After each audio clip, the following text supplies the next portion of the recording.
Good morning student तुम्हारा जरा उत्तरबंग विश्वविद्यालय अधीने सेकेंड सेमिस्टारे SEC architecture of North Bengal নিয়ে আছে তাদের জন্য আজকের ভিডিওটি গুরুত্বপূর্ণ। আর্কিটেকচার অফ নর্থ বেঙ্গল অর্থাৎ উত্তরবঙ্গের যে স্থাপত্য শিল্প সেই সম্পর্কে তোমাদের পড়তে হচ্ছে।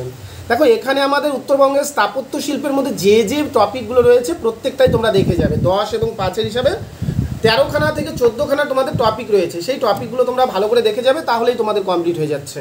হ্যাঁ, 10-এর দুটো সেখান থেকে পেয়ে যাবে। তোমাদের যেমন সিলেবাসে কুচবিহারের রাজবাড়ি প্যালেস সম্বন্ধে রয়েছে, ভালো করে দেখবে। কুচবিহার রাজবাড়ি প্যালেস থাকবেই পরীক্ষায় 10 বা 5-এর ক্ষেত্রে, ঠিক আছে। তারপরে তোমাদের মালদার যেমন আদিনা মসজিদ রয়েছে, সেই আদিনা মসজিদ, একলাখি মসজিদ, এই দুটোই দেখে দিবে মালদার। হ্যাঁ, দুটোর মধ্যে তোমাদের যে কোনো একটা প্রশ্ন অবশ্যই দিবে, হয় মালদার আদিনা মসজিদ দিতে পারে, নয় একলাখি মসজিদ দিতে পারে, অবশ্যই দিবে। তারপরে ময়নাগুড়ি জল্পেশ মন্দির সম্বন্ধে তোমরা জেনে যাবে যে জল্পেশ মন্দিরের ইতিহাস কী, অবস্থান কী, ভালো করে জল্পেশ মন্দিরটা দেখবে। বানগড়, দিনাজপুরের যে বানগড় রয়েছে সেই বানগড়ের ইতিহাস সম্বন্ধে তোমরা অবশ্যই পড়ে যাবে। হ্যাঁ, আমাদের উত্তরবঙ্গে তোমার রয়েছে আলিপুরদুয়ার ডিস্ট্রিক্টে যে আমাদের নলরাজার গড় রয়েছে সেই সম্বন্ধে একটু দেখে যাবে। হ্যাঁ, তারপরে বক্সাদুয়ার সম্বন্ধে তোমাদের জানতে হবে। জগৎজীবনপুর এবং দার্জিলিংয়ের দুটো মনেস্ট্রি রয়েছে, সেই দুটো মনেস্ট্রি তোমরা পড়বে। তো এই যে প্রশ্নগুলো রয়েছে, এই প্রশ্নগুলো যদি তোমরা দেখো তাহলেই তোমাদের 1, 10, 5-এর প্রশ্ন হয়ে যাবে।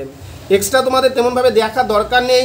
এবং আমি বলছি তোমরা 10-এর জন্য কোন কোন প্রশ্নগুলো একটু ভালো করে দেখবে, সেই প্রশ্নগুলো তোমরা অবশ্যই দেখবে। সবার প্রথমে তোমরা 10-এর জন্য আমি প্রথমেই বললাম যে কুচবিহারের রাজবাড়ির ইতিহাস সম্বন্ধে আলোচনা করো। এই প্রশ্নটা তোমরা ভালো করে দেখবে যে কুচবিহারের রাজবাড়ির ইতিহাস সম্বন্ধে আলোচনা করো, খুব ভালো করে প্রশ্নটা তোমাদের দেখতে হবে।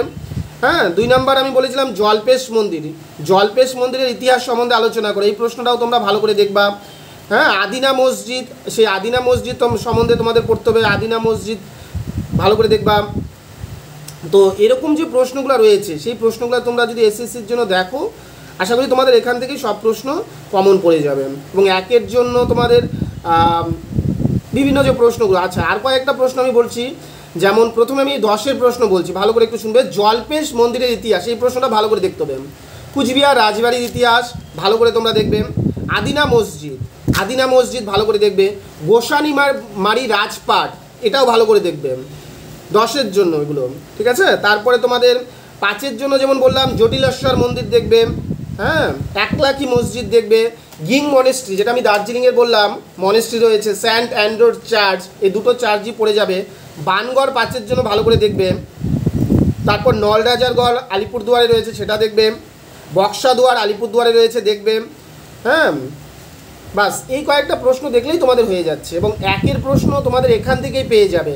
যেমন বলতে পারে আদিনা মসজিদ কোথায় রয়েছে, একলাখি মসজিদ কোথায় রয়েছে, হ্যাঁ, বা উত্তরবঙ্গের দুটো দুর্গের নাম লেখো, বা দার্জিলিংয়ের দুটো মনেস্ট্রির নাম লেখো।